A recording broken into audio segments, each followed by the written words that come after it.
નમસ્કાર મિત્રો, અમારા નવા વિડીયોમાં આપ સૌનું હાર્દિક સ્વાગત છે। મિત્રો, આજે આપણે વાત કરીશું સુમિત અને અલ્પા આજે પહેલી વખત મળતા હતા। બંનેને એકબીજાનો કોઈ પરિચય નહોતો। બંનેના કોમન ફ્રેન્ડ મારફત મીટિંગ ગોઠવી હતી। સુમિત હેન્ડસમ અને એકદમ હાઇટ બોડીવાળો હતો અને હાઈ પ્રોફાઇલ કંપનીમાં જોબ કરતો હતો। નવી જ જોબ શરૂ કરી હતી। 3 બહેનોમાં સુમિત નાનો ભાઈ હતો, એટલે બહુ જ લાડકો હતો। અલ્પા સુંદર અને નમણી હતી। હમણાં જ તેને કોલેજમાં લેક્ચરની જોબ મળી હતી। અલ્પાને પપ્પા નહોતા, એને તેના મમ્મી બે જ હતા। પપ્પા અવસાન પછી અલ્પાના મમ્મી સરિતાબેન નિરાશ અને સૂનમૂન થઈ ગયા હતા। તેથી અલ્પા અભ્યાસની સાથે ટ્યુશન કરીને ઘરની જવાબદારી નિભાવતી ગઈ હતી। તેથી એ સ્વતંત્ર મિજાજની બની ગઈ હતી। ઘરમાં તેનું એક ચક્રી રાજ ચાલવા લાગ્યું હતું। સુમિતે પૂછ્યું, તું લગ્ન પછી જોબ ચાલુ રાખીશ? અલ્પાએ કહ્યું, હું મારા પગારથી મારી મમ્મીના ઘર ખર્ચ ઉપાડવા માંગુ છું। મારી મમ્મીને બીજી કોઈ આવક નથી। તને કોઈ વાંધો નથી ને? સુમિતે કહ્યું, અરે ના, તારા પગાર સાથે મારે કોઈ લેવા દેવા નથી। તું તારી રીતે વાપરી શકે છે અને કદાચ વધારે જરૂર હોય તો હું પણ શેર કરીશ। આ સાંભળી અલ્પા ખુશ થઈ ગઈ। અલ્પાએ પૂછ્યું, તું ડ્રગ્સ લેશે? સુમિતે તરત કહ્યું, જરાય નહીં, હજી સુધીમાં હાથ પણ અડાડ્યો નથી। અલ્પાએ કહ્યું, મને ડ્રગ્સ લે એ માણસો પ્રત્યે સખત નફરત છે। પ્લીઝ, તું કોઈ દિવસ ડ્રિંક્સ નહીં લે, એ પ્રોમિસ આપ। સુમિતે તરત પ્રોમિસ આપી દીધું। બંને વચ્ચે શોખ ગયા અણગમાની વાત થઈ ગઈ એટલે તરત લગ્ન ગોઠવાઈ ગયા। સુમિતના મમ્મી પપ્પાની ઉંમર મોટી હતી એટલે ત્રણેય બહેનો જમાઈઓએ લગ્નની જવાબદારી હોંશેથી ઉઠાવી। મોટી બહેન વંદના રાજકોટ રહેતી હતી। બીજા નંબરની માલતી દુબઈ રહેતી હતી। ત્રીજા નંબરની સીમા અમેરિકા હતી। લગ્ન પછી બહેનોએ કહ્યું કે અમે હજુ અહીં છીએ તો તમે હનીમૂન પર જઈ આવો, અમે મમ્મી પપ્પાનું ધ્યાન રાખીશું। બંનેએ માલદીવનું નક્કી કર્યું। પહેલી વખત પ્લેનમાં બેસીને માલદીવ જતા હતા એટલે રોમાંચિત હતા। પ્લેનમાં બંનેને આજુબાજુના પેસેન્જરની હાજરીની પરવા જ નહોતી। જાણે વર્ષોથી બંને એકબીજાને મળ્યા હોય એ રીતે વાતો કરતા હતા। થોડી વારે સુમિત અલ્પાના વાળ સમારે તો અલ્પા સુમિતના ગાલ કે નાક પર ચીમટો ભરે। માલદીવ આવ્યું 5 દિવસનું પેકેજ હતું। તેની સાથે બીજા હનીમૂનર્સ હતા, તેમની સાથે કંપની થઈ ગઈ।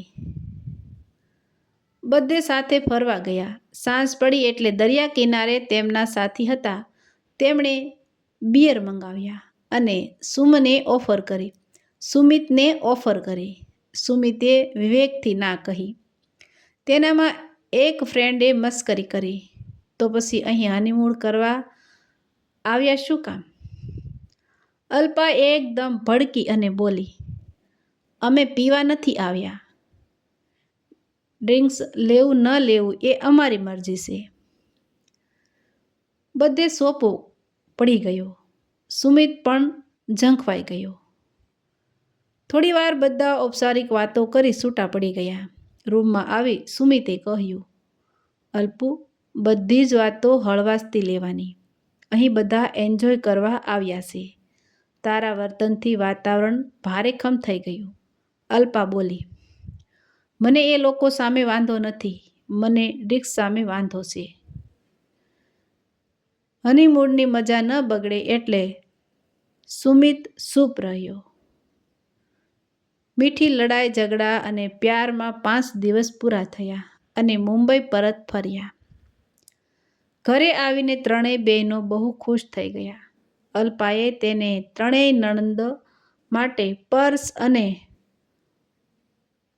કોસ્મેટિક્સ લીધા હતા. ત્રણેય ખૂબ ખુશ થયા. મે મહિનાનું વેકેશન પૂરું થવામાં હતું. જૂનથી કોલેજ ચાલુ થવાની હતી. એ દરમિયાન અલ્પાએ ઘરની દરેક ચીજવસ્તુ ક્યાં છે, સાસુ સસરાની શું જરૂરિયાત છે, એ બધું જાણી લીધું. ત્રણેય બહેનોએ જોયું કે અલ્પાએ ઘરનો બાગડોર પોતાના હાથમાં લઈ લીધો છે. એ બાબતે તેમને નિરાંત થઈ. પણ જોયું કે અલ્પા પોતાનું મનમાન્યું જ કરે છે. કઈ ચીજ વસ્તુ ક્યાં રાખવી, ઘરના નોકર ચાકર સાથે સખ્તાઈથી વાત કરતી, બહાર ફરવા જવાનો પ્રોગ્રામ કરવો હોય તો પોતાને અનુકૂળ સમય કે સ્થળને જ પસંદ કરતી. ત્રણેય બહેનો સમજુ હતી.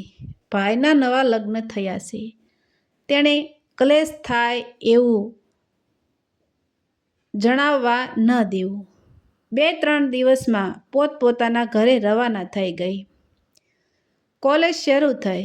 સુમિતે કહ્યું, આજે પહેલો દિવસ છે, ચાલ તને મૂકી જાઉં. અલ્પાને તેના સાસુ વિમળાબેનને કહ્યું, બેટા, આજે તારો સાસરેથી કોલેજ જવાનો પહેલો દિવસ છે, એટલે ભગવાનને ખીર ધરાવી પ્રસાદ લઈને જજે. અલ્પા પણ ખુશ થઈ. તેમને પગે લાગી કોલેજ ગઈ. સાંજે ઘરે આવી બંને જણાએ ગેલેરીમાં કોફી પીતા પીતા આખા દિવસના અનુભવોની આપ-લે કરી. અલ્પાનું મન સતત તેની મમ્મી માટે ઝંખતું રહેતું, એટલે મોટે ભાગે તે કોલેજથી સીધી તેની મમ્મી પાસે જતી રહેતી. સાંજે જમીને મોડી આવતી. સુમિત તેની રાહ જોઈને બેસી રહે. અલ્પા ફોન કરી જણાવી દે કે તું જમી લેજે, હું મમ્મી સાથે જમીને આવીશ. આવું વારંવાર થવા લાગ્યું. સુમિત કોઈ વખત કહેતો કે તારી મમ્મીને અહીં રહેવા લઈ આવને, તારે દોડાદોડી નહીં અને મમ્મી પપ્પાને કમની રહે. અલ્પા વાતને ઉડાવી દે, એવું ન ફાવે. ત્યાં અમે મા દીકરી શાંતિથી રહી શકીએ. એક વખત સુમિતના ફ્રેન્ડ અનુરાગનો જન્મદિવસ હતો. તેણે ઘરે પાર્ટી રાખી હતી. સુમિત અને અલ્પાને પણ બોલાવ્યા હતા. સુમિતે અલ્પાને ફોન કરીને જણાવ્યું, આપણે આજે અનુરાગીનો બર્થડે પાર્ટીમાં જવાનું છે, તું તૈયાર રહેજે, હું તને લેવા આવીશ. તે ઘરે ગયો તો ખબર પડી કે અલ્પા તો તેની મમ્મીને મળવા ગઈ છે. અલ્પાને ફોન કર્યો તો પાર્ટીમાં આવવાની ના પાડી. સુમિત થોડો અકળાઈ ગયો. તે એકલો પાર્ટીમાં ગયો. બધા પોતાની પત્ની કે ગર્લફ્રેન્ડને લઈને આવેલા. તે એકલો જ હતો. તેને બહુ જ ખરાબ લાગી રહ્યું હતું. બધા પાર્ટી એન્જોય કરતા હતા. ડ્રિંક્સ પાર્ટી ચાલતી હતી. બધા મિત્રોએ તેને આગ્રહ કરી પીવરાવ્યું. તેણે પણ ડ્રિંક્સ લીધું. ઘરે ગાડી ચલાવીને જઈ શકાય એમ નહોતું, એટલે તે અનુરાગના ઘરે સૂઈ રહ્યો. અલ્પાએ ઘરે આવી સુમિતને સતત ફોન કર્યો, પણ પાર્ટીના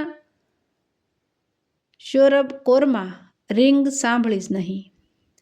સવારે ઘરે આવ્યો એટલે ઝઘડો શરૂ થઈ ગયો. તે મને પ્રોમિસ આપેલું કે હું ડ્રિંક્સ નહીં લઉં, છતાં તે લીધું. સુમિતે તેને ઘણું સમજાવી કે તું સાથે હોત તો આપણે વિશ કરીને નીકળી જાત, પણ એકલો હતો એટલે પરાણે મને પીવું પડ્યું. અલ્પાએ કહ્યું, કોઈ તને ઝેર ખાવાનું કહેશે એટલે ઝેર પી લઈશ. બીજે દિવસે અલ્પા સીધી સરિતાબેનને ત્યાં જતી રહી. ત્યાં જમી અને રાતે ત્યાં સૂઈ રહી.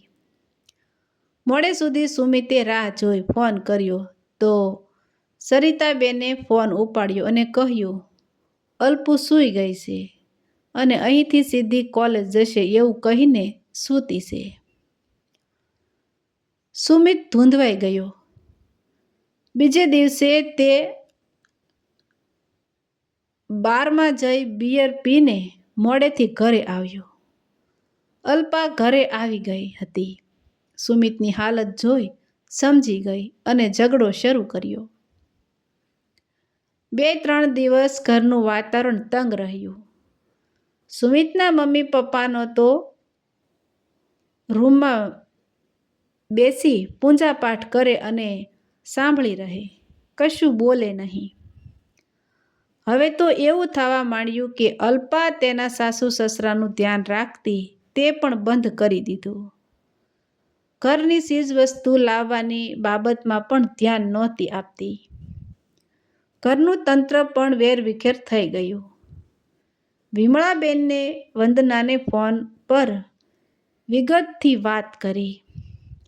વંદનાએ કહ્યું, મમ્મી, તારી વાત સાચી છે, પણ હું સુમિતને સમજાવું, પણ અલ્પાની ભાષા બહુ જ તોછડી છે, છતાં બંને સાથે વાત કરું છું. બીજે દિવસે રાત્રે વંદનાએ સુમિતને ફોન કર્યો તો એ નશાની હાલતમાં હતો. અલ્પાને ફોન કર્યો તો અલ્પા તેની મમ્મીને ત્યાં હતી. ફોન પર ઉગ્ર થઈ વાત કરવા માંડી એટલે વંદનાએ ફોન કટ કરી નાખ્યો. બીજે દિવસે ઘરે આવીને સુમિતને કહ્યું, દીદીનો ફોન હતો પણ હું વાત કરતી હતી ને ફોન કટ કરી નાખ્યો. સુમિતને ખ્યાલ નહોતો કે વંદનાનો ફોન હતો. મોબાઈલમાં જ જોયું ત્યારે ખ્યાલ આવ્યો. સુમિતે ફોન જોડ્યો પણ વંદનાએ મુનાસિબ ન માન્યું કે જે લોકોને સમજાવવું જ ન હોય કે જે લોકોને સમજવું જ ન હોય તેની સાથે શું માથાકૂટ કરવી. વિમળાબેન મીટિંગમાં મધ્યસ્થી હતા. તેમને ફોન કર્યો. તેમણે પણ હાથ ઊંચા કર્યા. ગોર લગ્ન કરાવી દે પણ ઘર ન ચલાવી દે. સરિતાબેન તો અલ્પાના પક્ષમાં જ હતા. સરિતાબેનને વિમળાબેનને કહ્યું, જુઓ બેન, અલ્પાના જન્મ સમયે હું ડિલિવરી માટે પિયર ગઈ અને આ બાજુ તેના પપ્પાને શરાબની લત લાગી ગઈ અને એ લત એવી લાગી કે અમે આર્થિક, માનસિક અને શારીરિક રીતે તદ્દન ઘસાઈ ગયા. ઘરમાં ઝઘડા વધી ગયા. અમને મારઝૂડ કરતા. કરિયાણું લાવવાના રૂપિયાય નહોતા. ધીમે ધીમે ઘર વેચવું પડ્યું. સ્લમ એરિયામાં રહેવા ગયા. કોઈ વખત ઘરે આવે, કોઈ વખત ન આવે. પછી તો તેની કિડની અને લીવર ખલાસ થઈ ગયા. અલ્પુને આ બધું જોઈને તેના પપ્પા માટે નફરત થઈ ગઈ હતી. અલ્પુ સમજણી થઈ ત્યારથી ટ્યુશન કરવા માંડી અને અભ્યાસમાં હોશિયાર હતી. આભાર સ્કૂલના શિક્ષકોનો કે તેમને બહુ જ મદદ કરી. આમ કહી રડી પડ્યા. 8 મહિનામાં તો મામલો છેવટે ડિવોર્સ પર ગયો. બંને પક્ષની સંમતિ હતી એટલે ડિવોર્સ તરત મળી ગયા. સુમિતની ઓફિસમાં નીતા ક્લાર્ક તરીકે જોબ કરતી હતી. ઊંઘવર્ણ અને ઠીકઠાક હતી. તેને સુમિત બહુ જ ગમતો હતો. ઓફિસમાં ગોસિપ થતાં ખબર પડી કે સુમિતના ડિવોર્સ થયા છે અને કયા કારણથી થયા છે તેને ધીમે ધીમે સુમિત સાથે ફ્રેન્ડશિપ વધારવાની શરૂ કરી. કોઈ વખત ઘરેથી સરસ પાસ્તા લાવે તો કોઈ વખત કચોરી બનાવીને લાવે અને આગ્રહ કરી ખવડાવે. સ્ટાફમાં બધા તેની મસ્કરી કરે કે દાળ નહીં ગળે. અલ્પા તો એટલી સુંદર હતી, તેને તો સ્મિત ભાવ જ નહીં આપે. પણ હાર માને એ નીતા શાની. એક દિવસ નીતાએ કહ્યું, આજે મારે જલ્દી ઘરે પહોંચવું છે. મને તારી ગાડીમાં લિફ્ટ મળશે? તેના ખૂબ વિનમ્રભરી વિનંતીનો સુમિત ઇનકાર ન કરી શક્યો. રસ્તામાં તેને વાતોમાં તેની પસંદ ગમા અણગમા જાણી લીધા. ડ્રિંક્સની કુટેવ પણ જાણી લીધી. સાંજે કોઈને કોઈ બહાને સુમિતને બહાર લઈ જાય. સુમિત ડ્રગ્સ માટે તલપાપડ થાય તો ના ન પાડે, પણ એક પેગ પછી બંધ કરાવે. ધીરે ધીરે નીતાએ પ્રેમથી સુમિતની ડ્રગ્સની લત ઘણી ઓછી કરી દીધી. લત પડી ગઈ હતી તે તો જતી જ રહી. 2 વર્ષમાં બંનેના લગ્ન થઈ ગયા. અલ્પાએ પણ તેની કોલેજના એક આધેડ પ્રોફેસર સાથે લગ્ન કર્યા. તે એકદમ ધૂની અને સિંગુસ હતા. તેથી અલ્પા ઘણી વખત અકળાઈ જતી, પણ બીજી વખતના લગ્ન પછી ગમ ખાતા શીખી ગઈ હતી. 3 વર્ષો પછી સુમિતની બહેનો આવી હતી, એટલે બધા હોટલમાં ડિનર માટે ગયા હતા. બરાબર એ જ સમયે અલ્પા તેના હસબન્ડને પરાણે હોટલમાં લઈ આવી હતી. અલ્પા અને સુમિતની આંખો મળી. તેની બહેનો પણ ગભરાઈ ગઈ.